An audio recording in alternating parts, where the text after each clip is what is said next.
네, 오늘의 이슈 허성우 국가디자인연구소 이사장 그리고 최진봉 성공회대 교수와 함께 분석해 보겠습니다. 안녕하십니까? 네, 안녕하세요. 네. 자, 앞서 어제 그 스탠딩 토론에 대한 각 후보들의 반응을 보셨는데 사실 국내에서는 처음 시도된 형식 아니겠습니까? 그렇죠. 원고도 없고 서서 하는 이 TV 토론. 상당히 많은 관심을 받았지만 형식적인 면에서 조금 아쉬운 점도 많이 남겼죠. 예, 지금 아까 그 마지막 그 부분에 나온 부분이 있는데 네. 9분 동안 사실 각 후보들한테 시간을 주면서 후보들마다 후보들마다 네. 9분씩 그러다 보니까 질문과 답변을 하도록 돼 있는데 네.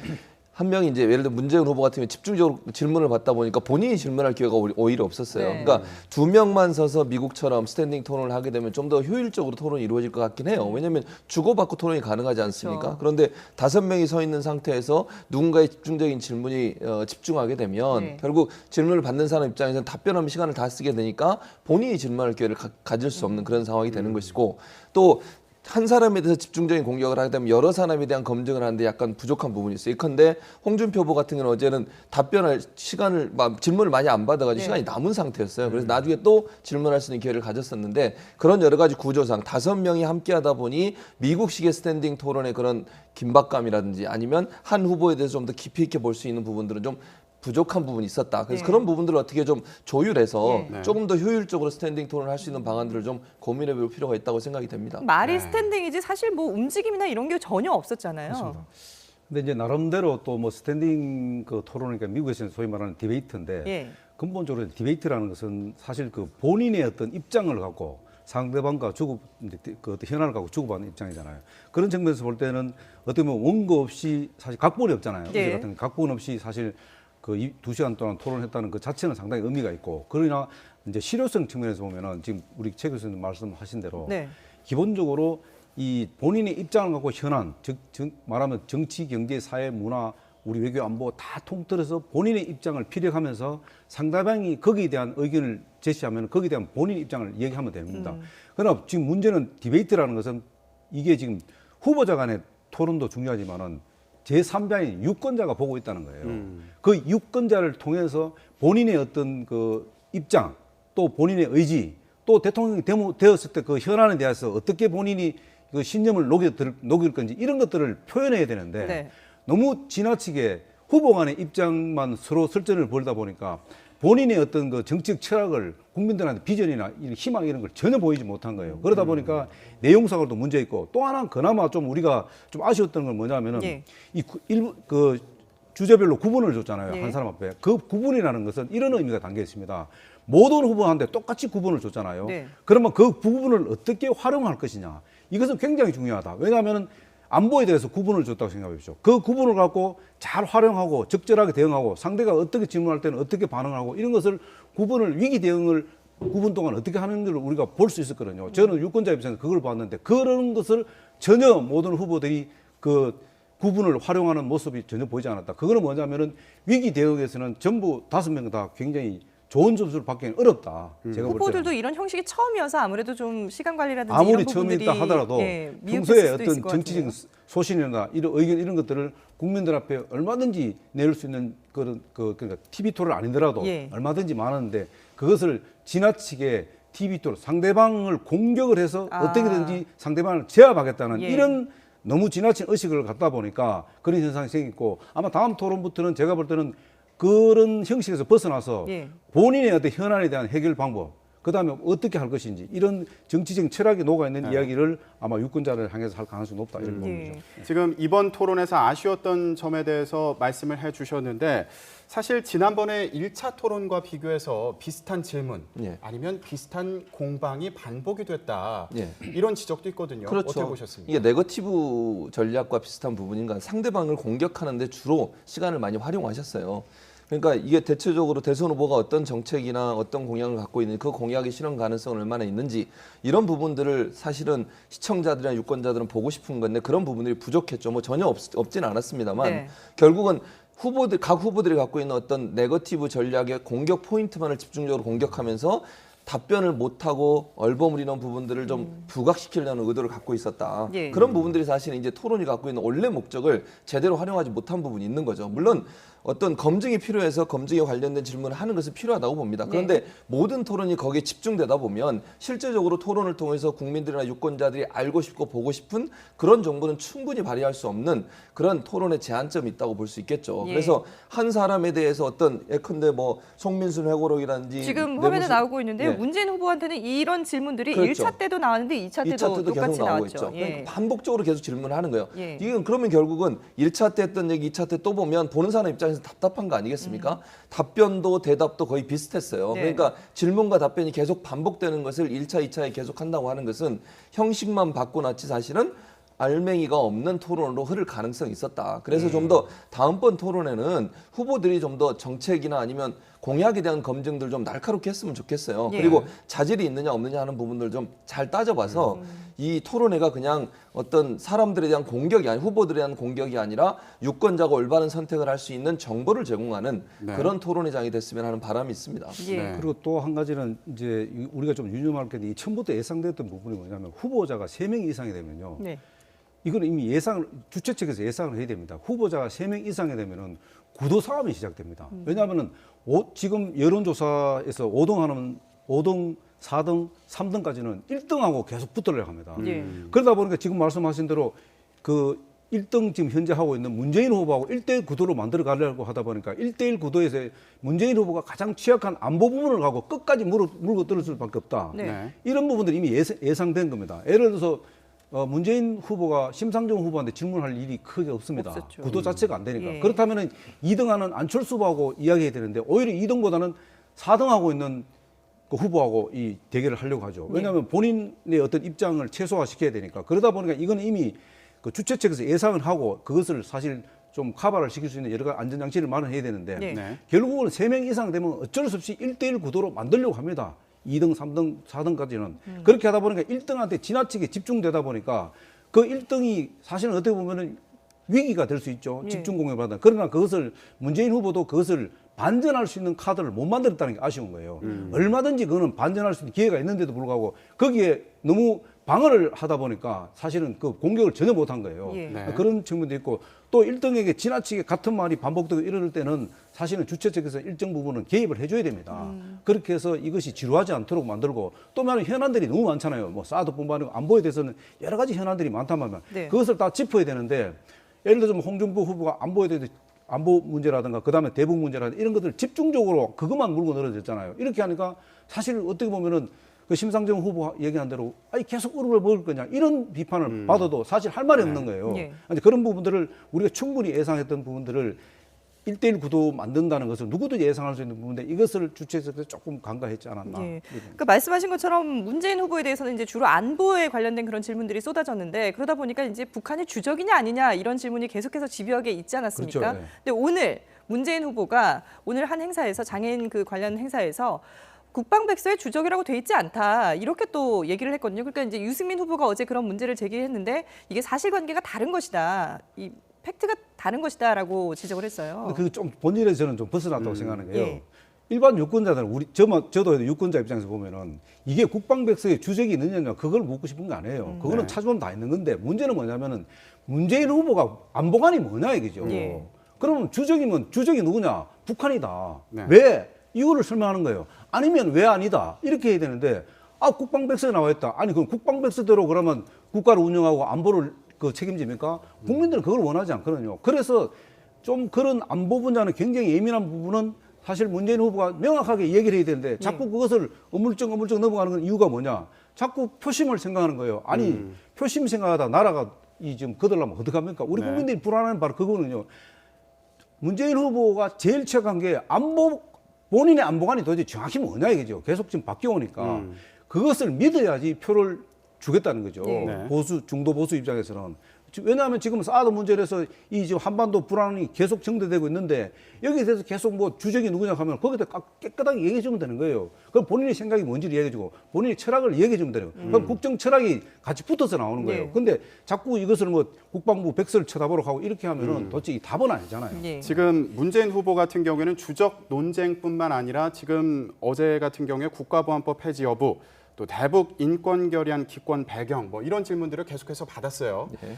문재인 후보 같은 경우에는 본선에서 확장성에 대해서 굉장히 신경을 쓰고 있는 상황인데 그렇죠. 어제 답변은 어땠는지 그리고 그 답변이 앞으로 지지세에 어떤 영향을 미칠지 어떻게 보십니까? 그러니까 방금 지적하셨던 것처럼 주적에 관련된 질문을 받았을 때 답변을 좀 잘 못하셨어요. 네. 다행히 오늘 그 장애인 정책 발표 뒤에 언론 인터뷰에서는 네. 그런 표현을 아까 앞부분 말씀에 뒷부분에 그렇게 돼. 북한은 우리에게 복합적인 관계다. 군사적으로 적이 분명하고 한편으로는 평화통일해낼 대상이다.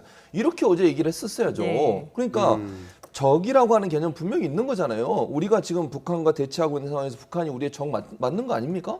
맞고 또 한편으로는 북한은 우리가 장차 통일해야 될 우리의 민족이고 민족의 한 부분이고 이런 두 가지 요소가 함께 상존하고 있다는 부분을 명확하게 얘기했다고 하면 저런 논란이 없었을 거예요. 예. 그런데 대통령이 될 사람이 그걸 밝히는 거 안 된다. 이런 식으로 어물쩍 넘어가니까 결국은 중도 보수의 확장성이 떨어지는 거 아니겠습니까? 그렇지 않아도 이 부분을 계속 공격하려고 안보 문제에 대해서 문재인 후보에 대해서 가장 공격의 포인트인데 예. 네. 그 포인트를 또 공격당할 수 있는 여지를 남겨놨단 말이죠.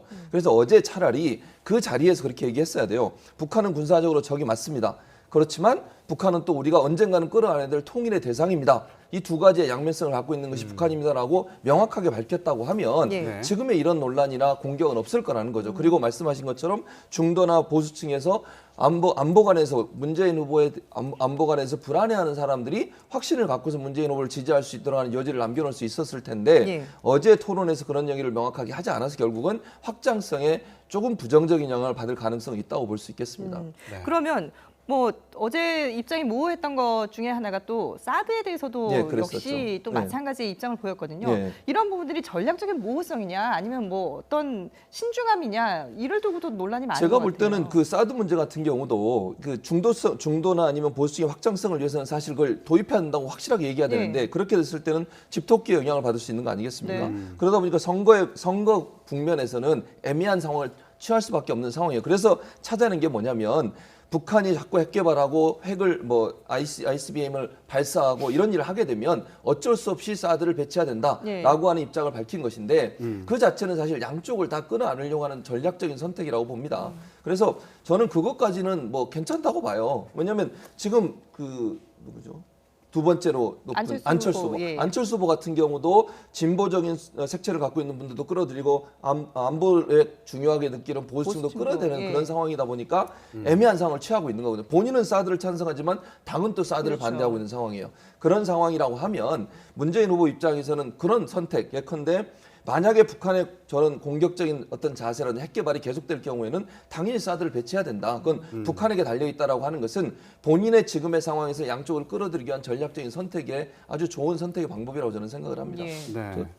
조금 다른 의견을 갖고 있는데요. 어제 이제 사드 부분에서 문재인 후보가 뭐 지금 책 교수님께서 설명을 잘 해주셨습니다만은 그 어제 같은 경우는 사실 문재인 후보가 사드에 대해서 사실 원론적인 이야기를 해줘야 되거든요. 원론적인 게 뭐냐면은 사드 배치를 찬성할 거냐 말 거냐 하시냐 여기에 얘기를 해줘야 되는 자꾸 네. 강론에다가 얘기를 한 거예요. 지금 뭐 사드가 들어왔느냐 안 왔느냐 뭐 미국이 지금 뭐 이것을 뭐 합의를 했느냐 이런 게 아니거든요. 이미 벌써 한미 이 국가 간의 어떤 합의에 의해서 이미 사드는 배치하기로 합의가 된 겁니다. 네. 네. 다만 그 사드를 배치하는 과정에서 일어난 일들은 그거는 또 별개라고 할 수 없는 거예요. 그건 하나 부속적인 입장이기 때문에 그러나 어제 분명히 이야기한 것은 분명히 문재인 후보가 사드 문제는 어쨌든 변함이 없다. 네.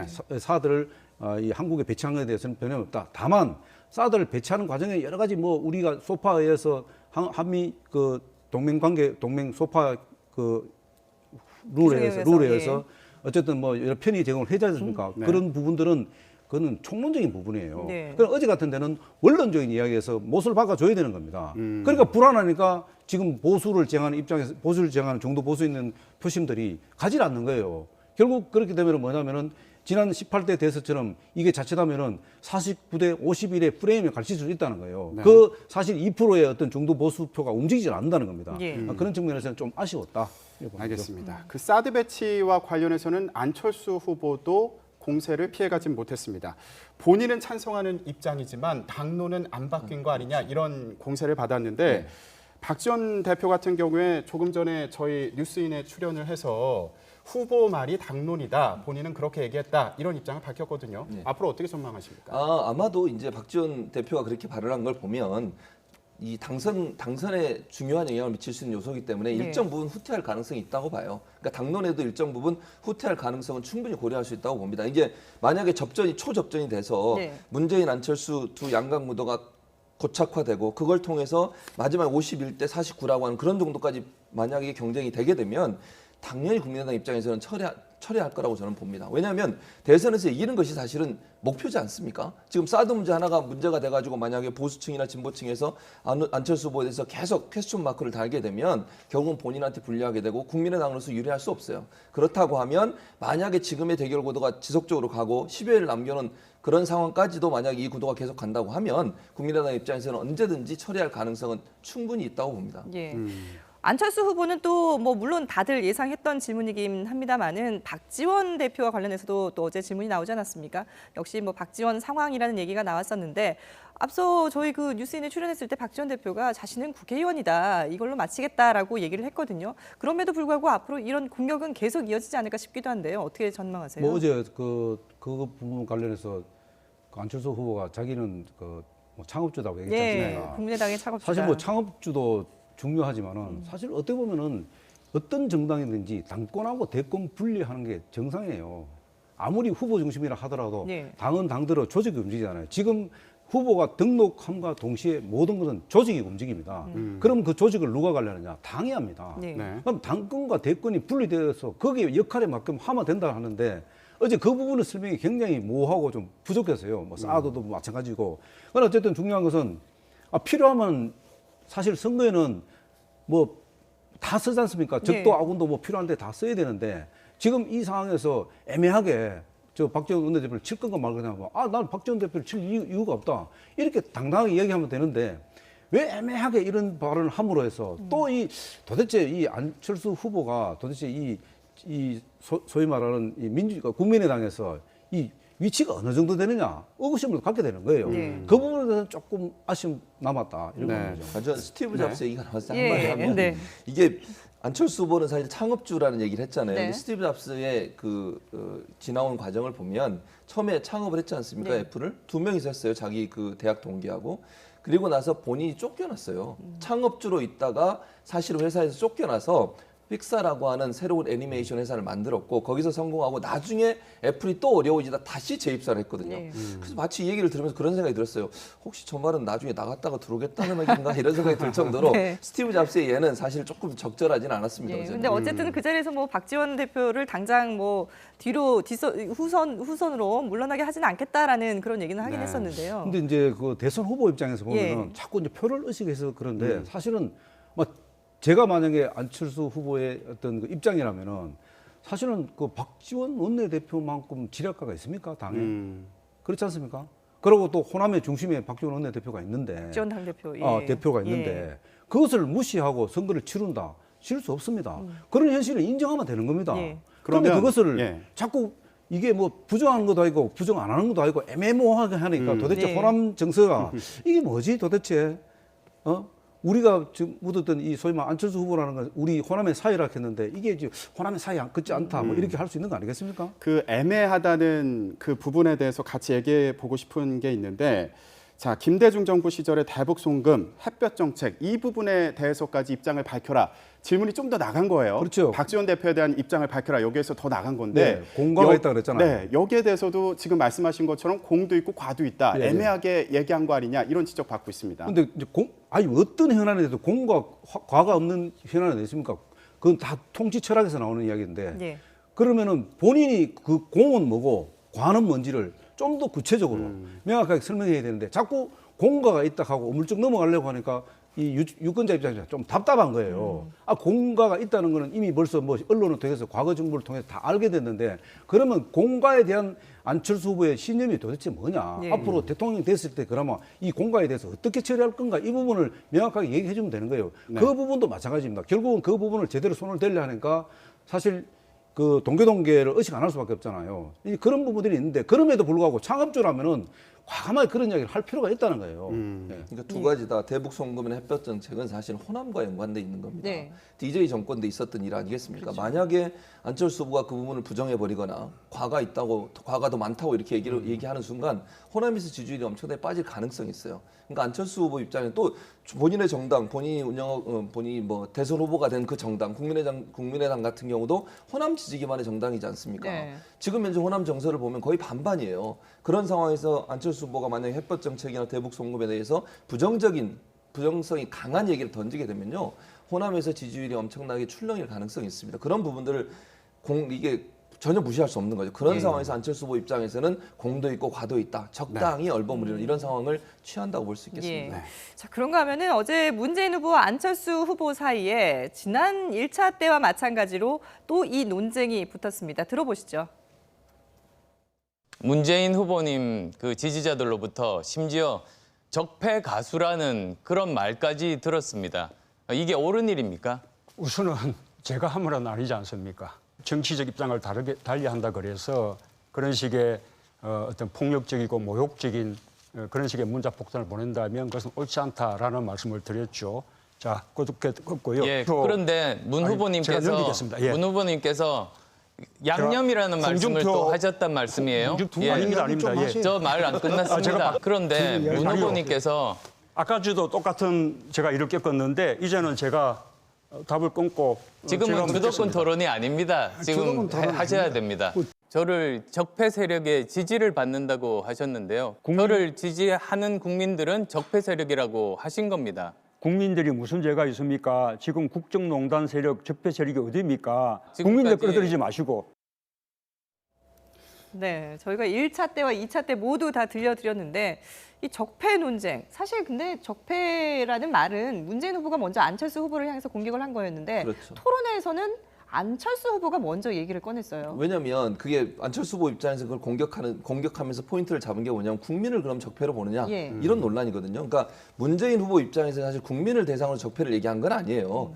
그러니까 박근혜 전 대통령 그리고 최순실 게이트에 책임이 있는 세력을 적폐 세력으로 규정을 한 건데 네. 네. 이제 문제는 뭐냐면 안철수 후보를 지지하는 층이 그쪽에 같은 마음을 갖고 있던 분 중에 일부가 거기를 지지하는 이런 상황이 되다 보니 이제 안철수 후보가 적폐 세력하고 손을 잡는 게 아니냐 이런 공격을 문재인 후보가 하게 된 거잖아요. 네. 네. 그것 때문에 이거 안철수 후보가 이제 반대로 공격을 하는 거죠. 왜냐하면 본인이 사실은 이런 거예요. 어떤 사람이 공격을 올 때 공격을 막아내는 가장 쉬운 방법 중에 하나가 공격이에요. 방어가 아니라 결국은 본인을 공격하는 그 공격을 다시 붙잡아서 다시 그걸 통해서 공격을 하게 되는 거죠. 그러니까 안철수 후보 입장에서는 본인이 보수층의 어떤 지지를 받고 보수층과 일정 부분 연대가 되는 부분들에 대해서 부정적인 시각을 되돌리기 위해서 그걸 좀 상쇄시키기 위해서 결국은 적폐의 대상을 지금까지 최순실 박근혜 전 대통령을 도와주거나 아니면 거기에 일익을 담당했던 분들에 대한 적폐가 아니라 국민 전체를 적폐로 본다라고 하는 프레임으로 몰고 가는 것이고 이제 문재인 후보는 거기에 갇혀서 지금 그걸 계속 변명해야 되는 상황이 돼버린 거죠. 예. 네.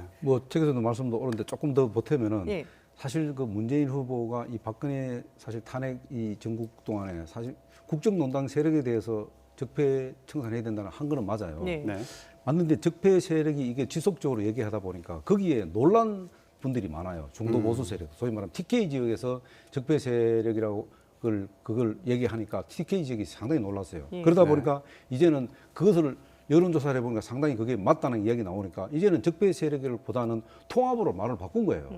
지금은 적폐 세력을 말 안 하고 예. 통합이라는 통합을 하죠. 그래서 뭐 박영선 의원도 뭐 통합을 위해서 뭐 다시 문재인 대표를 도와주겠다 뭐 이렇게 했는데 그러다 보니까 이 안철수 후보 입장에서는 그러면 그 통합이라는 말을 왜 쓰느냐 이렇게 질문을 하기보다는 이 적폐의 원조가 어디냐 그럼 적폐 타겟이 목적이 어디냐 이것을 계속 강조를 하는 거죠. 네. 어떻게 보면은 안철수 후보 입장에서 볼 때는 이 지금 말을 바꾸는 이 과정에서 이 통합을 더 이상 못 쓰도록 계속 적폐적으로 몰아갈 수 있도록 하기 위한 전략적으로 상당히 접근하고 있다는 거죠. 예. 그런 네. 측면에서 볼 때는 어제는 그 부분은 상당히 그 문재인 후보가 아픈 부분을 건드렸다. 그래서 그것도 잘 지금 빠져나가야 되는데 이미 그 꼬리가 있다 보니까 그 꼬리를 어제 바로 자를 수가 없으니까 그래 자꾸 어물쩍어물쩍 넘어가려다 스텝이 꼬인 거예요. 예. 그런 거는 네. 어제 지금 다 돋보였다 보는 거죠. 어제 그 적폐 논쟁은 프레임 싸움이다 이렇게 정리를 좀 해주신 걸로 이해가 되고요. 그런데 유승민 후보 같은 경우에는 좀 다른 모습을 보이지 않았나 이런 생각이 들기도 합니다. 굉장히 날카롭게 질문을 이어가는 모습을 보여줬는데 어제 유승민 후보를 중심으로 해서 문재인 후보에게 질문을 이어가는 과정을 두고 홍준표 후보가 이런 얘기를 했습니다. 네. 기재부 국장들의 논쟁 같다 이렇게 깎아내렸는데 어떻게 보십니까? 그러니까 뭐 홍준표 후보 입장에서 유승민 후보를 자꾸 깎아내려야 돼요. 그래야 보수표를 일단 자기 쪽으로 다 끌어들일 수 있지 않겠습니까? 네. 근데 유승민 후보의 질문을 보면 아주 날카로우면서도 구체적이었어요. 그렇죠. 예를 들면 어떤 공약이 있을 때 그 공약을 위해서 돈을 그럼 어떻게 마련할 겁니까? 이런 부분이거든요. 그러니까 공약 검증이라고 하는 부분에서 유승민 후보는 잘 질문을 한 거죠. 근데 그게 이제 너무 디테일하게 들어가니까 홍준표 후보 입장에서는 그걸 어떻게 깎아내릴까 생각하다가 마치 기재부 공무원 같다. 그러면 결국 돈 문제지 않습니까? 네. 기재부는 예산을 어떻게 마련할 것이고 여러 가지 좋은 얘기들을 하지만 그 얘기를 실현하기 위해서 필요한 재원을 어디서 마련할 거냐 이런 부분들이 꼬치꼬치 파고 들어가는 거죠. 그래서 마치 본인이 물론 박사학위를 갖고 있기도 하지만 네. 학자적인 어떤 풍모를 보여줬다. 그래서 세밀하게 남들이 그냥 지나칠 수 있는 문제 이런 문제들을 구체적으로 질문하고 대답하기 힘든 숫자적인 문제까지도 질문하면서 본인의 존재감을 드러냈다고 볼 수 있겠죠. 그런데 예. 홍준표 후보 입장에서는 그런 것들을 좀 깎아내려야 돼요. 그래야 본인이 유승민 후보를 유승민을 지지하고 있는 사람들을 끌어들일 수 있는 요인이 되기 때문에 예. 그런 표현을 쓴 것은 결국 유승민 후보에 대한 견제구를 날린 게 하는 생각이 듭니다. 네. 맞습니다. 뭐 유승민 후보는 정말로 전문가다운 질문을 잘했는데 좀 아쉬운 것은 자꾸 그 상대방의 어떤 약점을 팔고 들다 보니까 예를 들어서 어제 같은 일주제 안보 같은 경우에 계속 그 주적 이야기를 파고들다 네. 보니까 그것을 문재인 후보가 자꾸 어물쩍어물쩍 넘어가고 본인이 의도하는 답을 못 얻으니까 굉장히 실망하는 표정을 자꾸 지었어요. 우리가 그 TV 토론하는 과정에서 네. 보면은 네. 그거는 뭐냐면은 사실 아까도 처음에 얘기했지만은 본인의 어떤 입장도 함께 얘기해 줘야 되는데 그 유승민 후보가 그 문재인 후보한테 질문을 던지는데 거기에 대한 답을 유승민 후보가 원하는 답이 안 나오니까 그거에서 너무 매몰하다 보니까 본인의 입장을 얘기를 못한 거예요. 시간을 거기다가 허비를 하다 보니까 그런 어떤 뭐랄까 구분을 적절하게 위기 대응을 하면서 그거를 분배하는 그런 부분은 아쉽다. 그러나 네. 역시 전문가 입장에서 그 날카로운 질문은 굉장히 돋보였다고 보는 거죠. 예. 그런가 하면은 홍준표 후보 같은 경우에는 이 뭐 무상급식 문제라든지 설거지 발언으로 오히려 공격의 대상이 됐거든요. 들어보시죠. 그때 무상급식 반대하셔가지고 저하고 많이 다투셨는데. 아니 참 유승민 후보는 주적이 적이라니까. 아니요. 지금 궁금해서. 아니, 말이 자꾸 바뀌니까 말 바뀌는 건 누구든지 하면 안 되죠. 꼭 하는 짓이 이정이 같아. 아니 말 바꾸시는 거 보니까 스트롱맨이 말을 아니라 바꾸는 게 나이롱맨이시네요. 아니고. 네. 스트롱맨이 아니라 나이롱맨이다 이런 공격을 받았는데 어떻게 보셨어요? 그러니까 홍준표 후보가 말이 막히니까 결국은 이정희 전 이제 후보였죠. 예전에 지난번 예. 대선의 후보였는데 그 후보를 검증하면서 왜 나를 공격하냐 이런 거 아니겠습니까? 주적이 내가 아니다. 그렇죠. 결국 문재인을 공격하라 이런 얘기 아니겠습니까? 네. 뭐 아니면 또 안철수를 공격하라 이런 얘기인데 저런 자세가 사실은 국민한테 실망감을 주는 거 아니겠습니까? 물론 논란이 있긴 하지만 어제 같은 경우 보세요. 심상정 후보가 문재인 후보에 대해서 날카로운 공격을 계속했어요. 그래서 지금 뭐 정의당 내에서 일부 거기에서 반발하는 사람이 있긴 하면 저는 잘했다고 봅니다. 왜냐하면 저기 후보로 나온 사람들이 어떤 한 사람을 도와주고 그러면 안 되는 거 아니에요? 네. 서로가 경쟁의 관계인데 시청자들이 다 보고 있는데 그게 얼마나 볼상사납겠습니까? 그럼 마치 누군가를 도와주기 위해 자기는 그냥 들러리 쓰는 것밖에 안 되는 거 아닙니까? 저기서도 진보 보수 나눠가지고 어떤 후보를 집중적으로 공격하고 너는 나랑 한 편이니까 너는 내 편이 돼야 돼 이런 표현을 하는 것 자체가 제가 볼 때는 맞지 않다고 보고 이 설거지론을 좀 얘기를 하면 네. 정말 저는 부적절하다고 생각해요. 지금 자기 당에다가 세탁기 갖다 놨어요. 그렇죠. 아시죠? 예. 세탁기는 열심히 돌리면서 왜 설거지를 못 합니까? 아니 여성들을 비하해도 이게 수준이 있는 거지. 여성이 태어나면서부터 그런 일을 하도록 태어났다 이런 식의 발언을 하는 거는요. 정말 저는 부적절하다고 생각합니다. 그걸 예. 또 깨끗하게 사과해야 되는데 어제도 어쩔 수 없이 어물쩡 사과하고 넘어갔어요. 그러면 보는 여성들 입장에서 투표권을 갖고 있는 여성들 입장에서 얼마나 이게 분노가 되겠습니까? 저분이 만약에 대통령이 되면 여성 정책을 제대로 할 수 있을까? 저는 참으로 의심스럽습니다. 예. 네. 요즘 그 부인 눈치 안 보는 남자들이 있습니까? 네. 그 있다면 대단한 아마 홍준표 후보밖에 없는데 홍준표 후보도 집에 가서 설거지 한다고 얘기를 하긴 하더라고요. 그 앞뒤가 안 맞는데 어쨌든 그런 부적절한 발언 자체가 사실 홍준표 후보 입장에서 굉장히 지금 급한 거예요. 왜냐하면 아까도 얘기했지만 그 저 유승민 후보한테 주적이 저쪽인데 뭐 네. 이런 얘기 했잖아요. 네. 주적이 아니 그런 말을 해서는 안 되거든요. 근데 급하니까 지금 주적을 오히려 다른 사람한테 돌리고 그냥 같은 편이니까 우리끼리 싸우지 말자 시키면 이런 얘기잖아요. 네. 네. 이제 그렇게 한다는 것은 어떻게 보면 좀 좋게 생각하면은 임기응변에서는 정말로 홍준표 후보로 따라갈 후보는 없는 것 같아요. 가장 뛰어난데 네. 그러나 그 임기응변이 정말로 국가 현안에 대해서 너무 지나치게 저렇게 자충우돌을 하게 되면 국민들이 굉장히 불안한다는 거예요. 예. 이거는 뭐냐면은 아까도 말씀드렸지만 후보들 간의 토론이지만은 이걸 지금 눈으로 지금 제3자인 유권자들이 보고 있다는 거예요. 유권자를 향한 토론을 해야 되는데 네. 후보들 간의 토론을 하려고 하다 보니까 저런 현상이 생겼고요. 예. 그다음에 이제 심상정 후보 같은 경우는 어제 저도 깜짝 놀랐습니다. 문재인 후보를 이 안보관과 관련해서 이 공격할 때는 아마 이런 것 같아요. 심상정 후보는 지금 한간에서 지금 끝까지 완주하겠냐 네. 이런 부분이 굉장히 의식을 많이 한 것 같아요. 그러다 보니까 내가 끝까지 이번에는 완주한다.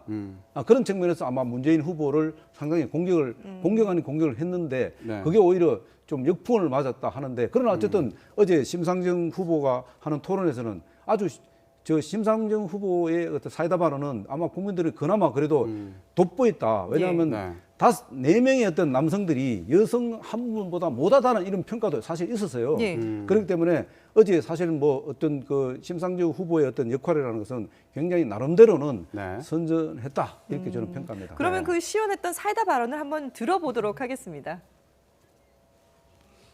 대북 송금이 도대체 몇 년 지난 얘기입니까? 자. 매 선거 때마다 그 대북 송금을 아직도 우려먹습니까? 국민들 실망할 겁니다. 앞으로 대통령 돼서 뭘 할 것인지를 말씀하셔야지. 스트롱맨이 그러니까 빨래 안 하고 설거지 안 하고 라면 끓일 줄 모르고 밥솥 열 줄 모르는 게 그게 공무원의 스트롱맨입니까? 집에서도 집사람한테 좀 세게 나가지 않느냐. 아니 그걸 내가 그래 이야기하는 아니 거죠. 여성이 설거지를 하는 것은 하늘이 정한 것이다. 그러니까 여성을 종으로 만드는 것이 스트롱맨인가 보죠. 그 종이라고 하는 거는 좀 그렇죠. 수많은 여성들이 분노하고 그러면 있습니다. 내가 이 자리에 정말 기회를 드릴 테니까 시간도 많이 남으셨는데 여성들한테 사과 한마디 하세요. 그게 말이 잘못됐다면 내가 사과하겠습니다. 네. 다시는 자, 그런 말씀하지 마시고. 예. 네, 심상정 후보 사이다 발언 들었는데 아까 교수님께서는 간단하게 이제 말씀을 해주셨는데요. 심상정 후보가 문재인 후보에게 공세를 폈다. 그래서 정의당 내부에서도 또 논란이 벌어지고 있습니다. 논쟁이 뜨겁게 벌어지고 있는데 지금 홈페이지도 접속이 안 네. 되더라고요. 이런 상황을 어떻게 봐야 되는지. 그 사실 이제 이게 심상정 후보의 이제 딜레마가 이거예요. 사실 아까도 말씀드렸지만은 이 정의당 같은 경우는 완주를 할 거냐 안 할 거냐 이런 문제가 많지만 그러나 정의당의 표심은 딱 정해져 있잖아요. 노동계를 중심으로 한 이 표심 이것은 어디 갈 수가 없어요. 근데 지난번에 이제 그 이정희 그 18대 우리 대선 쪽에 이정희 후보가 사퇴함으로 해서 그 표가 문재인 후보한테로 갈 거다 했는데 실질적으로 보면은 중도 보수 무당층들은 이동하지 않았어요. 예. 오히려 박근혜 후보한테로 갔단 말입니다. 근데 이번에 사실 후보를 사퇴를 할 거냐 마는 한 번도 굉장히 논란이 되는데 오히려 지금 제가 알기로는 문재인 후보 쪽에서 심상정 후보가 사퇴 안 하기를 바라는 거죠. 끝까지 가기로 하는데 이런 부분들이 복합적으로 쌓이다 보니까 이것이 어떻게 보면은 그 노동 지금 그 홈페이지가 지금 마비됐다는 것은 어떻게 보면은 그 그러니까 이 정의당의 분들이 그런 게 아니고 어떻게 보면은 양념을 좋아하는 분들이 예. 그것을 하지 않았나 문재인 후보를 왜 문재인 후보를 공격하느냐 이런 측면에서 그렇지 정의당 자체에서는 오히려 잘했다고 왜 정의당 입장에서는 끝까지 후보가 완주를 하기를 바라야 되니까 예. 네. 그런 측면에서 볼 때는 오히려 우리가 지금 증거는 없지만은 사실 추측을 해보면은 예. 오히려 문재인 후보 측에서 그렇게 공격을 한 경우도 있지 않겠나 저는 좀 조심스럽게 이렇게 추측을 해봅니다. 그런데 지금 정의당 당원들 사이에서도 이 부분을 놓고 좀 설왕설래가 되고 있는 것 같고요. 그리고 더불어민주당에서도 심상정 후보 측에 너무 공격을 심하게 한 거 아니냐라고 지금 또 항변을 하고 있지 않습니까? 항의를 하고 있지 않습니까? 근데 그런 부분들은 저는 맞지 않다고 생각합니다. 그러게요. 예. 그러니까 그 자기 후보를 공격했다고 해서 또 공격을 하고 네. 뭐 전인권 씨 얘기는 오늘 안 나왔습니다. 전인권 씨 같은 경우도 사실은 안철수 후보를 지지한다는 얘기를 하고 나서 어제 엄청난- 토론에서 안철수 예, 후보가 얘기했죠. 얘기했죠. 예. 그랬더니 공격을 많이 받았지 않습니까? 네. 그거 자체가 잘못된 거죠. 본인이 지지하는 후보를 지지하는 건 얼마든지 용인되고 허용될 수 있지만 본인이 지지하지 않는 후보를 지지한다고 해서 그 사람을 테러 수준의 공격을 하거나 아니면 여러 가지로 뭐 린치를 강하거나 이런 형태로 하는 것은 잘못된다고 저는 생각을 합니다. 네. 인정해 줘야죠. 누구나 자기의 선택권을 가지고 자기가 원하는 후보를 선택할 수 있는 거 아니겠습니까? 네. 그것 때문에 불이익을 당하게 하는 것도 문제고요. 사실 박근혜 전 대통령의 여러 가지 문제점 중에 블랙리스트라고 하는 문제가 발생했지 않습니까? 그거를 진보 진영에서 그렇게 비판을 해놓고 마치 지금의 하는 행동을 보면 블랙리스트와 뭐가 그렇게 큰 차이가 있습니까? 전인권 씨가 예를 들면 안철수 후보를 지지했다는 이유만으로 공격을 받는다고 하면 그 자체를 공격하는 사람들은 블랙리스트를 비판을 저는 자격이 없다고 생각해요. 네. 그래서 누구든 그게 누가 됐든 개인이 자기 생각과 자기 판단으로 어느 후보를 지지하고 지지하는 발언을 했다고 해서 공격을 당하거나 네. 공격을 하는 행위는 사라져야 된다고 생각을 하고요. 예. 그거 자체가 사실은 문재인 후보한테 도움이 안 돼요. 저는 그렇게 생각해요. 심상정 후보가 예를 들면 그런 얘기를 했다고 해서 비판하거나 전인권 씨를 비판하는 행동이 많아질수록 예. 문재인 후보의 지지율도 안 좋은 쪽으로 영향을 받을 가능성이 있다고 봅니다. 예. 또 한 가지 좀 조금 네. 짧게 좀 덧붙이면요. 사실 어떻게 보면 이번 대선이 결정되면 5년 동안 어쨌든 최소한 5년이잖아요. 뭐 앞으로 뭐 헌법 개정이 된다 하더라도 뭐 3년 최소한 3년을 가지 않습니까? 네. 그러면 이번 대선 자체가 지금 모든 언론에서 지금 사라져 있는 게 뭐냐면은 축제 같은 대선 분위기. 이걸 사실 만들어야 되는데 이런 식으로 진영 논리로 모든 것을 접근하게 되면요. 사실 어떻게 보면은 선거 끝나면 더 큰 문제가 생긴다. 예. 그리고 만약에 이런 지금 그 단체로 사실 때로 몰려다니면서 이 댓글 달고 때로 몰려다니면서 비판하고 이런 게 만약에 그대로 지속이 된다면은 네.